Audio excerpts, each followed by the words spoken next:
여러분, 한 주간 잘 보내셨습니까? 지금 감기에 걸리신 분들이 많아서 어떤 분들은 저 감기에 걸렸습니다. 그래서 악수를 못 합니다. 그런데 어떤 분들은 그거야 알아서 하시겠지. 그리고 아무나 붙잡고 악수하시는 분들도 계시고,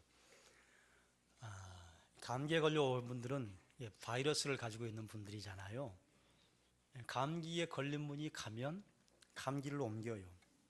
그와 마찬가지로 우리가 예수라고 하는 생명의 바이러스를 가지고 있는 것이 확실하다면 우리가 예수의 바이러스를 들고 가는 곳마다 예수가 전달될 것입니다. 바라기는 우리가 예수의 행복 바이러스를 전달하는 분들이 되시기를 주님의 이름으로 축원합니다. 옆에 있는 분들 얼굴을 한번 봐보시고 그리고 칭찬해 주십시다. 얼굴을 보고 칭찬하시든지 거짓 칭찬을 하시든지 아니면 내면을 보고 칭찬하시든지 한 말씀씩 하실랍니까?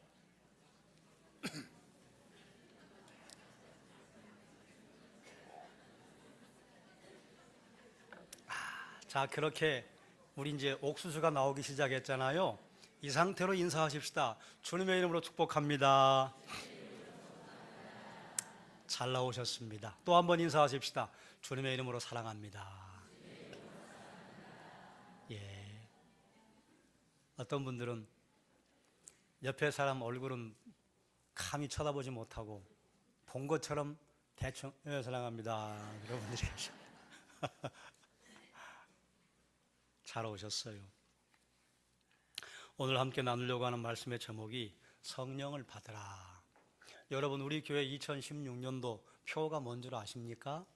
앞에 적혀 있죠? 함께 읽어볼까요? 그리스도의 장성한 분량까지. 한 번 더 읽겠습니다. 그리스도의 장성한 분량까지가 무엇을 의미하는지 여러분 아시죠? 그리고 지금 그리스도의 장성한 분량까지 가도록 하기 위해서 여러분 몇 걸음을 떼셨습니까? 우리가 성경 구절로 삼고 있는 것이 에베소서 4장 13절 말씀이에요. 함께 읽겠습니다. 우리가 다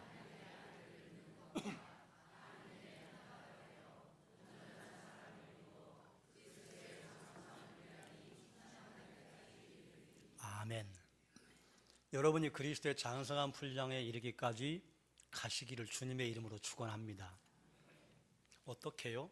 그래서 우리가 정한 것이 4가지 실천 사항입니다. 매일 말씀 묵상하기, 매일 기도하기, 가정 예배하기, 생활 습관 훈련하기. 이것은 4개의 짝을 맞추기 위해서 만들어낸 것이 아니고요. 제가 이 교회에 부임해서부터 지속적으로 말씀드린 내용들입니다. 첫 해 우리의 표의 주제가 예배였습니다. 둘째 해 말씀이었습니다. 셋째 해도 말씀이었습니다. 넷째 해도 역시 말씀이었습니다. 그리고 이제 그 말씀을 다른 말로 표현한 것이 그리스도의 장성한 분량까지 자라는 것이라. 여러분, 우리 실천사항을 여러분 다 알고 계시죠? 제가 하나 그러면 잘 모르시겠거든 주보의 첫 면을 펴셔서 말씀 묵상하기, 제가 또 하나 그러면 매일 기도하기 하시는 겁니다. 자, 하겠습니다. 하나, 하나, 하나, 하나. 그래요. 여러분, 실천사항을 시작하신 분들이 꽤 많으신 것으로 알고 있습니다. 그런데 여러분 혹시 하다가 중단하셨습니까? 그러면 어떻게 하면 될까요? 다시 시작하면 됩니다. 여러분이 실천사항을 정하셔서 내 오늘 하루 분량 이거야 그랬는데 어제 못 하셨어요. 그러면 어떻게 해야 할까요? 어제 일은 날려버리세요. 어제 일을 붙잡고 씨름하면요 반드시 실패합니다. 예를 들어서 나는 성경 하루에 5장 읽어야지 계획을 했어요. 그런데 그저께도 못 읽었고 어제도 못 읽었어요. 그럼 오늘 어떻게 하면 돼요? 여러분 참 마음이 좋으셔서 5장을 내가 못 읽었으니 죄송하잖아. 그러니 오늘 15장 읽어야지. 그러면 읽을 수 있어요? 없어요? 기가 실려가지고 못 읽어요. 어제 건 떠나보내시고 못했으면 오늘 다시 시작하시는 것입니다. 오늘 못하면 언제 하면 돼요? 내일 또 하면 돼요. 그런데 이렇게 얘기했다고 계속해서 365일 성구 영신 예배까지 내일 하지 뭐. 그러다 보면 정말 하나도 못해요. 제가 말씀드리는 것은 무엇인가 하면 내일로 미루라 그 말씀이 아니고 과거에 발목 잡혀서 한 발자국도 못 나가는 일이 없도록 하시라 그 말씀이에요. 만약에 여러분들이 제자 훈련을 하신다면 매일의 분량을 채우셔야 해요. 그런데 일상의 훈련이라고 한다면요, 일상에서 포기할 일을 내가 자꾸 만들어 놓고 넘어진 다음에 후회하는 것은 지혜로운 것이 아닙니다. 실천사항을 이루기 위해서 우리가 노력을 해야 할 필요가 있어요. 그런데 여러분, 우리가 실천사항을 이행하는데 우리의 노력만으로 그게 가능한 것입니까? 여러분, 노력하니까 되시던가요? 안 됩니다. 불가능합니다. 우리가 실천사항을 통해서 그리스도의 장성한 분량까지 자라기 위해서요, 반드시 필요한 것이 있습니다. 그게 무엇이냐? 따라하십시다. 성령 충만이라. 성령 충만이 필요해요. 여러분, 말씀을 매일 묵상하려고 하는데 말씀을 묵상하는 힘이 어디서 나옵니까? 성령께서 우리에게 모든 것을 가르쳐 주시고 주님께서 우리에게 말한 것을 생각나게 하시는 분이 성령이시라. 성령의 비추임을 받아야 돼요. 성령의 조명을 받아야 해요. 기도하는 능력이 어디서 나옵니까? 우리가 때로는 뭘 기도해야지? 아이고, 내가 기도할 힘이 없네. 그래서 우리가 마땅히 빌 바를 알지 못할 때 성령께서 우리를 위해 말할 수 없는 탄식 가운데 기도해 주셔요. 그래서 우리가 기도할 수 있는 능력을 힘입을 수 있는 것입니다. 우리의 예배가 예배되게 하는 능력이 어디서 나옵니까? 하나님께서 우리의 예배를 영과 진리로 인도하시기 때문에 우리가 하나님께 예배할 때 우리의 예배가 예배되는 것입니다. 생활 습관을 훈련하자고 했는데 우리 삶의 변화가 어떻게 가능합니까? 어떻게 우리 생활 습관에서 버릴 것은 버리고 취할 것은 세워서 취할 수 있단 말입니까? 여러분, 결정하면 되시던가요? 결정하면 잘 안 돼요. 오히려 결정하면 잘 안 돼요. 그래서 성령께서 우리를 인도하실 때에만 가능한 것입니다. 그러므로 우리가 실천사항을 이행하기 위해서요, 말씀을 묵상하고 매일 기도하고 가정 예배를 드리고 또 생활 습관을 훈련하기 위해서 필요한 것이 무엇이냐? 성령의 충만입니다. 내가 하나님에게 노력을 해요. 애를 써요. 그런데요, 기도하고 가야 해요. 하나님, 제가 한번 노력해 보려고 합니다. 힘 주십시오. 하나님, 저를 붙들어 주십시오. 하나님, 주의 성령으로 충만하게 해주십시오. 그래서 성령을 의지하고 갈 때에 그리스도의 장성한 분량까지 자라는 것이 가능한 것입니다. 성령께서 인도하실 때 비로소 그리스도의 장성한 분량까지 자라는 것입니다. 어떤 분들은 이렇게 생각하셨을 수도 있어요. 성령이 중요하지. 계속해서 말씀. 저에게 그런 소리를 하시는 분들을 제가 들었습니다. 예, 그래요. 10분 이해합니다. 그런데요, 순서가 있어요. 말씀에 집이 튼튼하게 지어지지 않은 상태에서 성령 충만을 추구하다 보면요, 신비주의, 은사주의 운동으로 빠질 가능성이 많이 있습니다. 그래서 말씀에 기록되지 않은 것인데도 성령으로 역사가 나타났다고 그래. 그러면 그 성령에 넘어갈 가능성이 많아요. 그렇기 때문에 말씀의 뿌리를 제대로 박아야 기도의 역사가 일어났을 때 이것이 하나님이 주시는 것인지 사탄이 주는 것인지 분별할 수 있습니다. 기이한 일들이 일어났어요. 그런데 말씀에 제대로 뿌리를 박고 있지 않으면요, 이것이 성령의 역사인지 악령의 장난인지 잘 몰라요.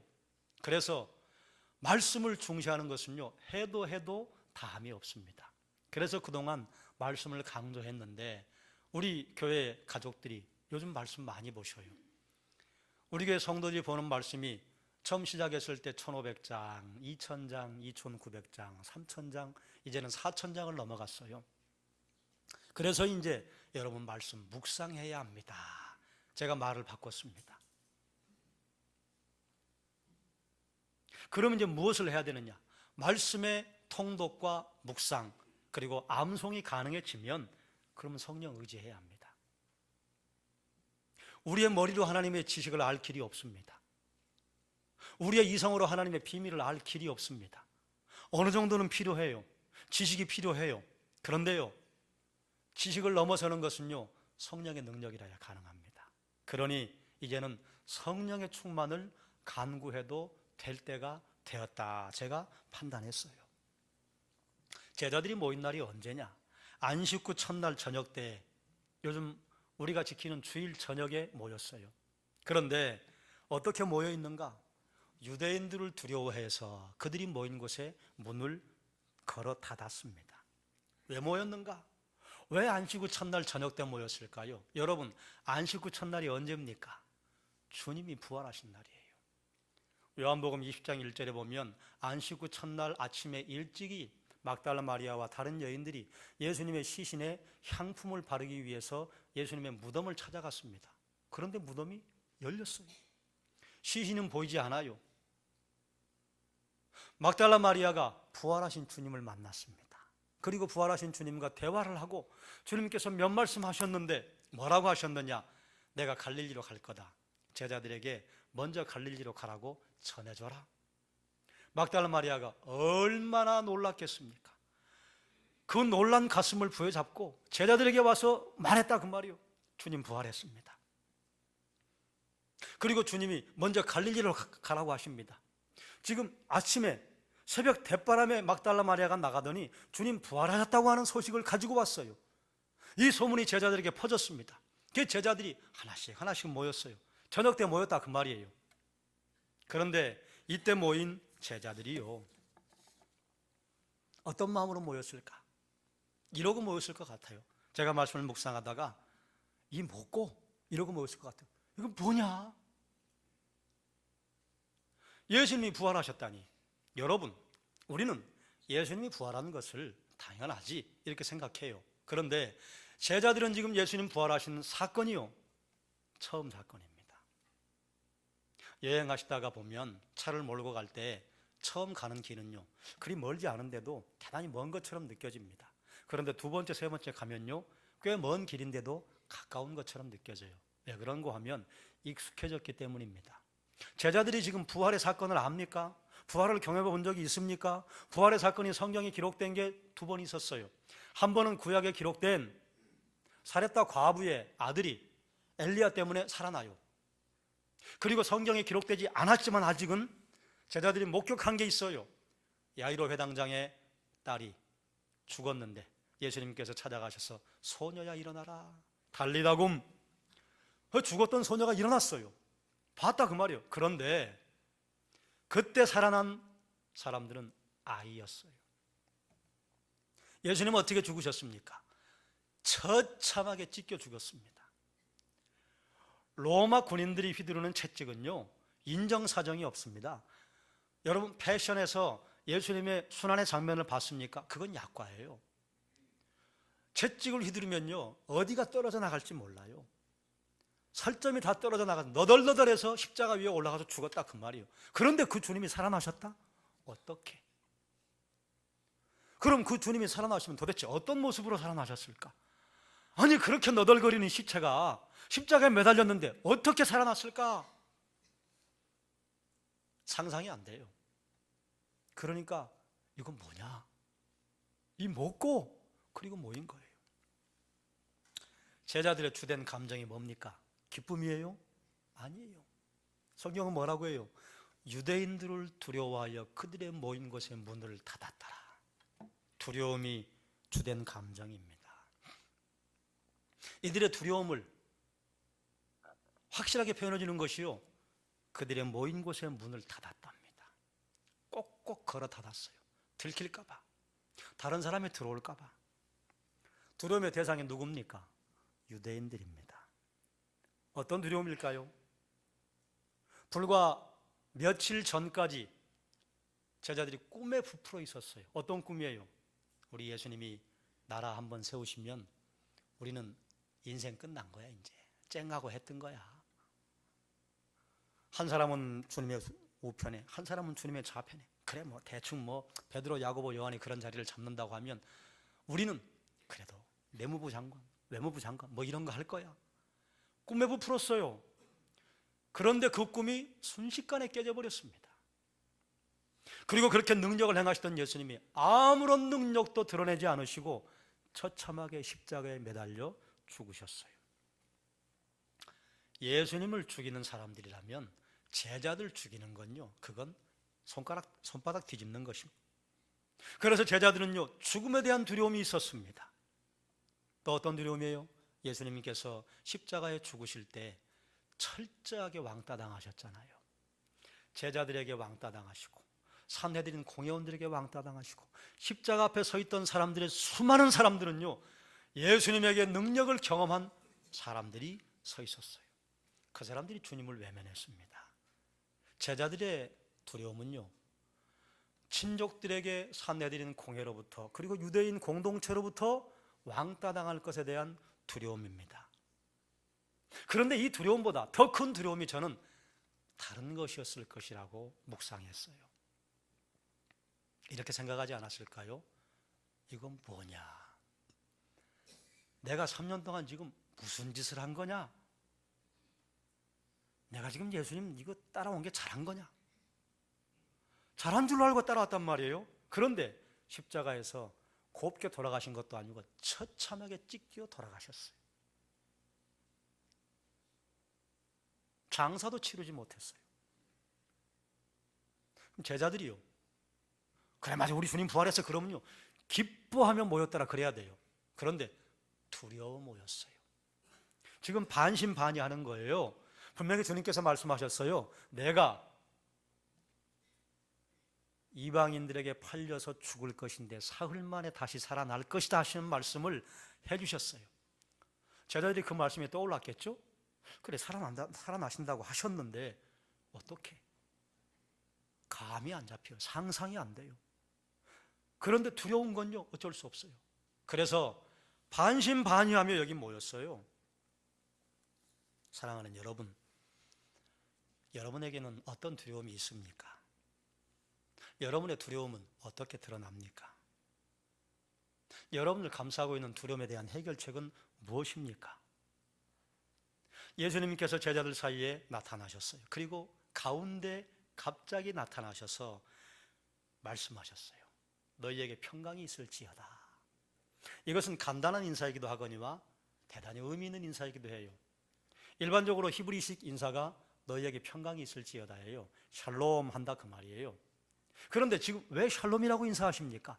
제자들에게 샬롬이 없어요. 샬롬이 사라졌어요. 그러니까 너희에게 샬롬이 있을지어다 하고 인사하시는 것입니다. 예수님이 없다면 우리가 살아가는 세상 어디에도 샬롬이 없습니다. 그런데요, 예수님이 함께 하시면 그 어디나 하늘나라요. 여러분은 어떤 세상을 살아가십니까?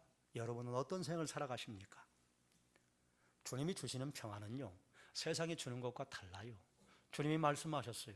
내가 너희에게 평안을 주노라. 그런데 내가 너희에게 주는 평안은 세상이 주는 것과 같지 아니하다.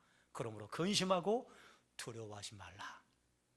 여러분, 예수님이 명확하게 말씀하셨단 말이죠. 세상이 주는 평안과 주께서 주시는 평안, 세상이 주는 평안이 뭡니까? 여러분 가끔 해외여행 하시다 보면 문 앞에 걸으라고 뭐가 하나 있어요. Do not disturb. 나 방해하지 마세요. 나 잠 더 자고 있으니까 청소하러 들어오지 마세요. 세상이 주는 평안은 이런 거예요.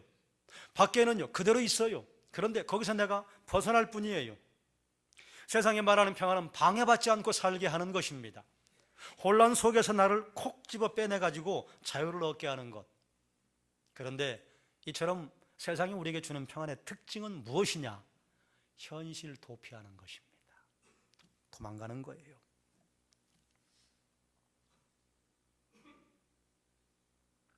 남편과 아내가 심각한 문제가 생겼습니다.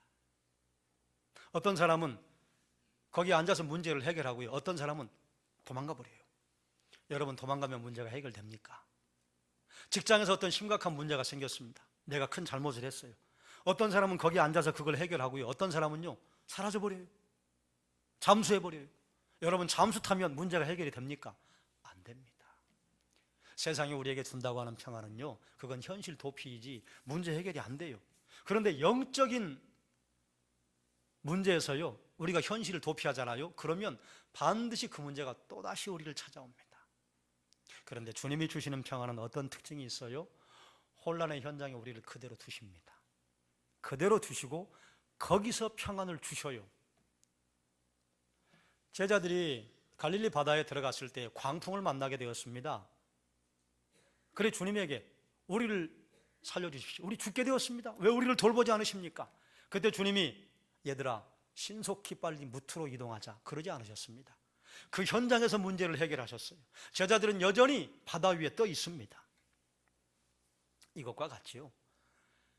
일반적으로 아이들은 개를 무서워하잖아요. 조그만 개 말고 큰 독, 도사견이나 불독 얼마나 무섭습니까?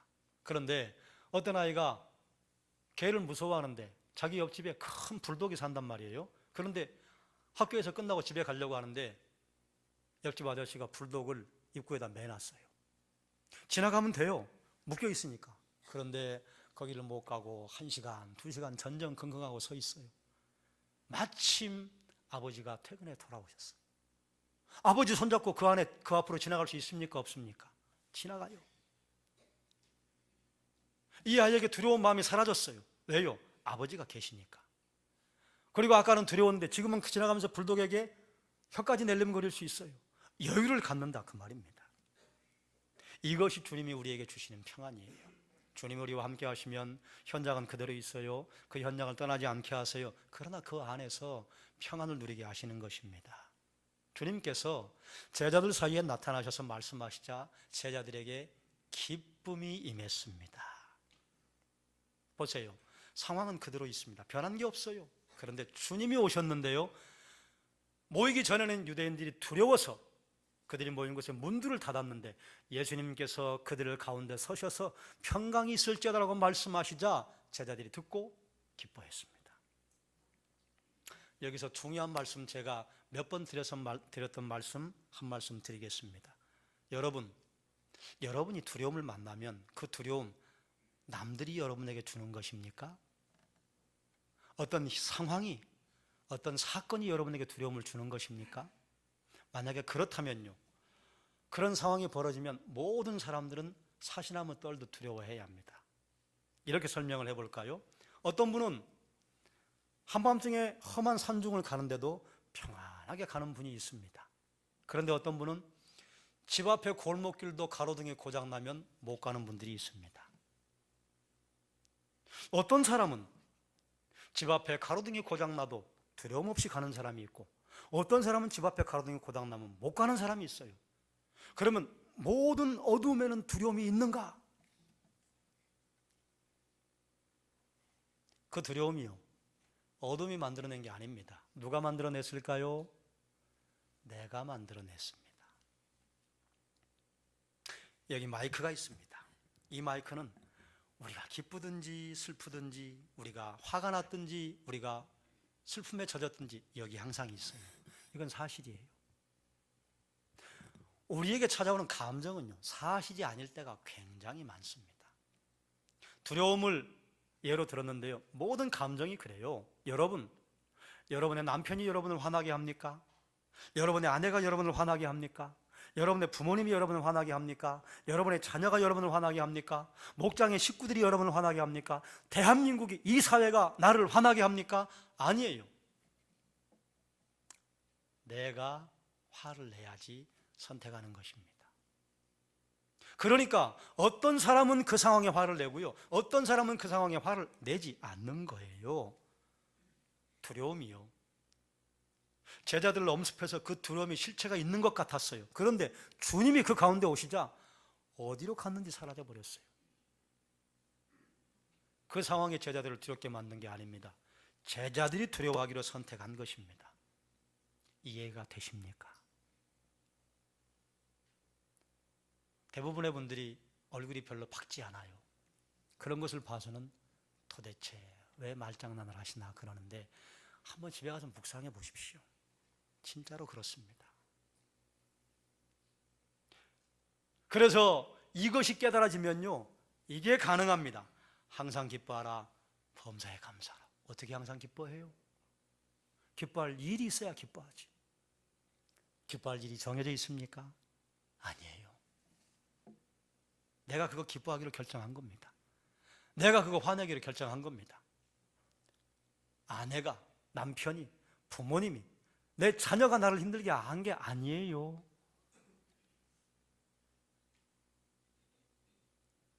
지혜로운 선택을 하시기를 주님의 이름으로 축원합니다. 그리고 주님께서 다시 말씀하셔요. 21절과 23절 말씀, 제가 21절을 읽겠으니 여러분은 그 뒤를 읽으시기 바랍니다. 예수께서 또 이르시되 너희에게 평강이 있을지어다. 아버지께서 나를 보내신 것 같이 나도 너희를 보내노라.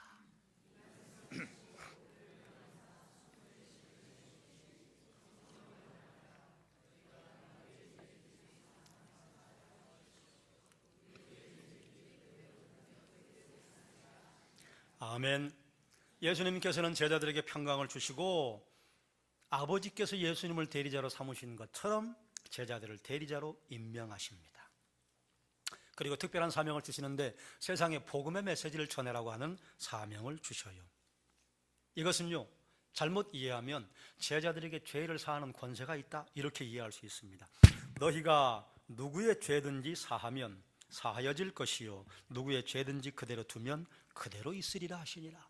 이 말씀을 로만 가톨릭에서는 오해해서 교황에게 사죄권이 있는 것처럼, 사제들에게 사죄의 권세가 있는 것처럼. 그런데 여러분, 우리 평범하게 생각해 보십시다. 사람에게 누구의 영적인 죄를 용서할 수 있는 권세가 있습니까? 내 죄도 내가 지금 해결을 못하는데 어떻게 사람이 다른 사람의 죄를 사할 수 있는 권세가 있어요? 없어요. 그럼 이건 무슨 말이냐? 예수 그리스도를 믿음으로 말미암아 구원 얻는다, 이 말을 다른 말로 하면 뭡니까? 예수 그리스도 믿으면 죄가 사해집니다. 예수 그리스도 믿으면 죄의 문제, 죽음이 해결됩니다. 그래서 구원받고 영생 받습니다. 이것을 선포할 수 있는 권세를 제자들에게 주셨다, 그 말입니다. 그러니 마태복음 28장에 주님께서 지상 대명령을 주신 말씀과 연결해도 부딪히지 않아요. 그 권세가 누구에게 있어요? 나에게도 있어요. 여러분, 예수님께서 제자들에게 이런 권세를 주실 때 이제는 그 권세를 거기서 끝내신 것이 아니라 우리에게도 주셨어요. 그러므로 여러분이 다른 사람을 만나서 예수 믿으면 구원 받습니다, 예수 믿으면 죄가 용서함 받습니다, 예수 믿으면 죄의 문제가 해결됩니다, 선포할 수 있는 것입니다. 그게 여러분에게 주신 하나님의 권세요. 그런데 이 일을 수행하기 위해 제자들에게 필요한 것이 있었습니다. 그것이 무엇이냐? 따라하십시다. 성령 충만이라. 예수님께서는 제자들에게 성령을 불어넣으심으로 말미암아 복음 사명 감당할 수 있는 힘을 주셨습니다. 성령 충만을 분수령으로 삼아서요, 이전에는 제자들이 유대인들을 두려워했어요. 그런데 성령 충만을 통과한 다음은요, 더 이상 유대인들을 두려워하지 않습니다. 그래서 유대인들이 오히려 놀래요. 아니, 저자들이 본래 학문이 없는 범인 아니었냐? 범상한 사람들인데 왜 저렇게 비범하냐? 유대인들이 놀라잖아요. 성령 충만하기 전에는요, 세상이 무서웠어요.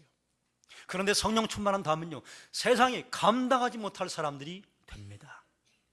성령 충만할 때는요, 성령 충만하기 전에는요, 왕따 당하는 게 두려웠어요. 여러분, 우리가 신앙생활 제대로 하면서 다른 사람들에게 왕따 당하지 않고 살 수 있습니까? 만약에 내가 신앙생활을 하는데 모든 사람과 관계가 좋다면요, 그분은 거룩하지 않은 것입니다. 거룩하다고 하는 것 자체가 구별됐다는 거예요. 까탈스럽다, 그 말입니다. 이건 되고 저건 안 된다, 그 말이에요. 그런데 거룩한 주님의 백성으로 살아가는데 모든 모임에 참석하고 모든 사람들과 함께 유대관계가 좋다? 생각해 보셔야 합니다. 제자들은 왕따 당할 걸 두려워했어요. 그런데요, 성령 충만을 통과한 다음에는요, 오히려 왕따 당하는 것을 즐겁고 기쁘게 여겼습니다. 왕따 당한다고 하는 성경적인 표현이 뭐예요? 좁은 길로 가는 것을 즐겨했다, 그 말이에요. 때로는 사람들이 핍박하고 박해하고 비방해도 그 소리를요, 기쁘게 여겼다, 그 말입니다. 사랑하는 여러분, 주님께서 제자들을 임명하듯이 우리를 예수님의 대리자로 임명하셨어요. 우리의 권위는 하나님께로부터 나오는 것입니다. 여러분은 하나님께로부터 파송을 받은 사람들이에요. 세상 사람들이 그것을 알아주든 알아주지 않든 상관할 것 없어요. 우리는 파송받은 자라. 여러분, 그리스도의 장성한 분량까지 자라가기 위해서 필요한 것이 무엇이냐? 성령의 충만입니다. 그래서 사도 바울을 통해 주님은 말씀하셔요. 술 취하지 말라. 이는 방탕한 것이니 오직 성령의 충만을 받으라. 사랑하는 여러분, 성령 충만하시기를 주님의 이름으로 축원합니다.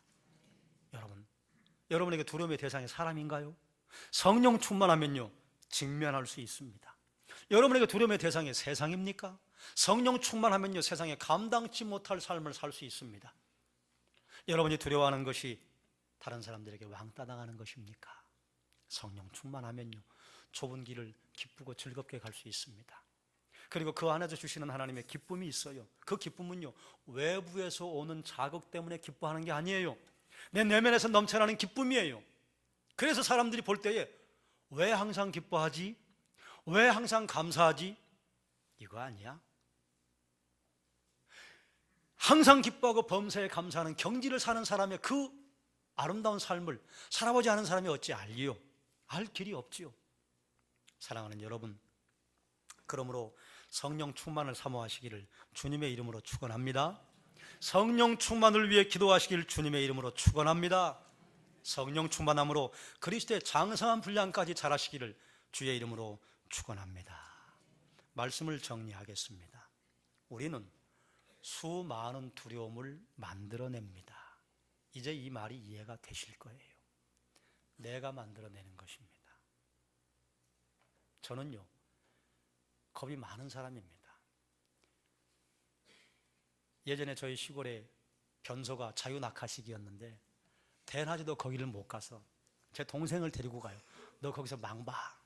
그리고 저도 거기서 일 보고, 그럼 제 동생은요, 걔도 형 가지 마. 그리고 이제 망봐요.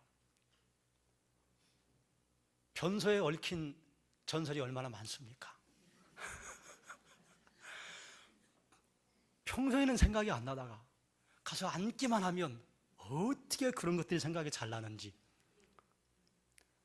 빨간 휴지 줄까? 파란 휴지 줄까? 찢어진 휴지 줄까? 그 밑에는 왜 그렇게 많은 귀신들이 사는 것 같은지. 그런데요, 제가 지금은 어떨까요? 지금은요, 한밤중에 산을 가도 주님과 함께 동행해서 편안하게 갑니다. 그 두려움 내가 만들어낸 거였어요. 여러분이 수많은 두려움을 만들어내고요, 수많은 분노와 수많은 화를 만들어냅니다. 다른 사람이 주는 거 아니에요. 대단히 큰 착각이에요. 그러므로 두려움은 존재하는 게 아니에요. 우리 주님이 나와 함께 하시면요, 그 어떤 두려움도요, 사라지게 할 수 있습니다. 그 능력은요, 주님의 임재로 말미암습니다. 주님의 임재는 성령으로 말미암습니다. 그러므로 사랑하는 여러분, 성령 충만을 통과한 제자들의 삶이 대단히 능력 있게 바뀌었다면 우리도요, 성령 충만을 통과하면요, 능력 있는 삶을 살 수 있습니다. 말씀을 묵상하고 기도를 실천하고 가정에서 예배를 하고 생활 습관을 훈련하는 것이 성령 충만으로 말미암아 가능한 것입니다. 그러므로 성령 충만하시기를 주님의 이름으로 축원합니다. 옆에 있는 분에게 말씀하세요. 성령 충만하시기를 제가 기도하겠습니다. 또 반대편 보고 기도하십시오. 성령 충만하세요. 성령 충만하셔야 합니다. 그래야 그리스도의 향기가 드러납니다. 그래야 성품이 바뀝니다. 그래야 삶이 바뀝니다. 성령 충만하지 않은 그리스도인들이 나 그리스도인이네 하고 살아가는 건요, 그 재앙을 초래합니다. 그러므로 성령 충만하시길 주의 이름으로 축원합니다. 기도하겠습니다.